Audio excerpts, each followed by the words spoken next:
Redeemed Steel, it's got kind of a unique start. I don't remember exactly when the name Redeemed Steel came to me. I think it was probably almost immediately after we started smithing, because we were just remaking things and sharing that concept, and I wanted to find a way of integrating my faith into the work that I was sharing.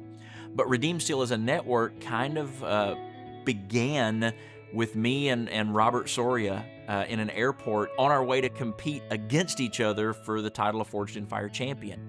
We realized that we were both believers, and we just started talking about how God brought us together for something bigger than a TV show. But I started out as a pastor when I was around 20 years old. And one of the first things that happened was one of the people at our church, an Air Force veteran by the name of Ellen Steele, of all things, she had got to the point where her hands shook. And she called me up. She said, "Pastor, my hands shake, and I've got a basement full of woodworking tools. And if you can enjoy them as much as I have in my life, you can have them all." And so literally a woman named Steele gave me a shop full of tools and started me on this DIY journey.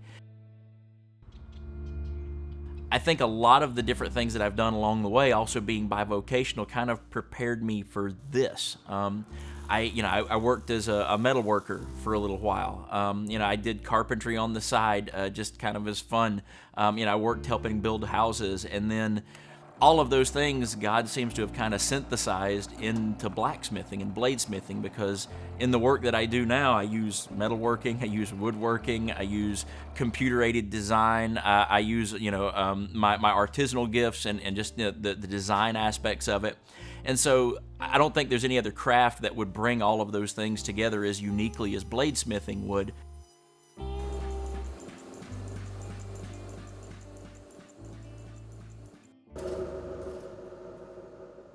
It's amazing to get to come to work every day with my son and go, "Hey, what are you working on today?" "I'm working on these." And then, "Can you help me with this?" "Yeah." And then he'll come out and he goes, "Hey, Dad, take a look at this and tell me what you think about it." There's a lot of imagery there that goes along with our relationship with Christ, because how cool would it be if we just woke up every morning and said, "Hey, what are you working on today, Lord? Can I help? Hey, take a look at what I just did. What do you think about it? Hey, can you show me how to do this better, or what can I do?" I get to have that relationship with my son, and it's so incredible, and it's so humbling that I get to do that every day. We love what we do. It's our job, it's our ministry, it's our passion, and even at the end of the day, when we get rid of the job and the ministry, it's still our hobby. We still do this for fun too. But to get to do all of those things with my family, I'm so blessed. I couldn't ask for anything more.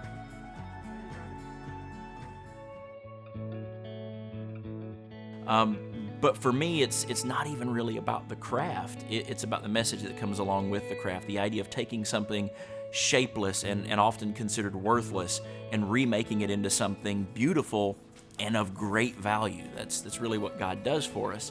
But God's taken a lot of life experiences, and I often try to equate this to when we're making Damascus steel. Damascus steel is steel that's made up of many, many layers kind of stacked up like this. And you don't see those layers until you're near the end of the process. And you actually, you put that steel in acid, and the acid changes the colors of the metal, and it reveals everything that was taking place in the steel the entire time. And it just makes it so beautiful. And I think that's kind of what God does in our lives. He takes our experiences, the good ones, the bad ones, the terrible ones, the really good ones, and He uses them all to create a beautiful pattern that helps reveal His glory and display His power through us. And so for me, that's really what that journey has been about. I've had a lot of ups and downs. I'm not going to complain, because for the most part, I think I've led a fairly charmed life. I have everything that I could ever possibly want: a beautiful family, a wonderful wife, great kids. But there's something so much deeper to that, and that's a purpose. And that purpose has been to serve God. And we've tried to do that in all of these other areas. And at this stage in our life, God seems to have taken everything that led us here and synthesized it into this one thing that lets us take all those layers and really reveal the beauty He's been building the whole time. Redeemed Steel shares the gospel in so many ways. The first and most obvious is we gather people together and we just share the gospel. We'll get a few hundred people gathered together to see a blacksmithing demonstration, and as we're doing that, we're telling them about the redemptive process and, of course, leading them to Christ. And in 27 years of ministry, we've seen more people come to Christ in the last 3 years of doing that than I saw in the previous 24. So it's been amazing what God's been doing. But we also think it's really, really important to be kind of boots on the ground in serving the people that we go to serve.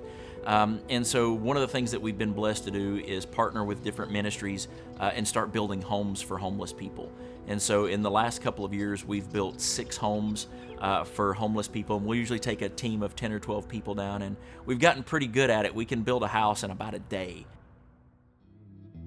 Over the course of the few years we've been doing this, our work has grown exponentially because of that, because we don't ever want to be satisfied. We don't ever want to say, okay, our work is good enough, we're just going to stop learning here. There's always space to grow, there's always more to learn, and there's always people that are going to do a better job at it than we are, which is a terrible thing to say when you're running a business, but let's just be honest. There's always someone you can learn from. And so we always try to find people who have different talents, different skills, who can teach us and who are willing to teach. And that's the beautiful thing about this makers community is I know they're out there, but so far I haven't met them. But I haven't yet met a person who isn't willing to share what they know. And so that's just a beautiful thing that helps us grow. And then we try to do that with others.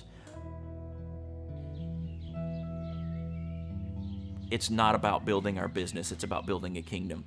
And sometimes that means that we sacrifice profits for the sake of being accessible to people. Sometimes that means we just close the business down for a few weeks so that we can go do mission work. And in that case, we pay money to go do mission work and we lose money because we're not running the business, but we just trust that God's gonna work that out. But what I found is that God does math differently than we do. And if we just put our faith and trust in Him, then wherever He sends us, He always provides for us to be there. And it's just amazing to watch Him at work. He's the greatest craftsman there ever has been. And so whatever He's making, I just want to get involved with it and trust that He'll show us how to do it the right way.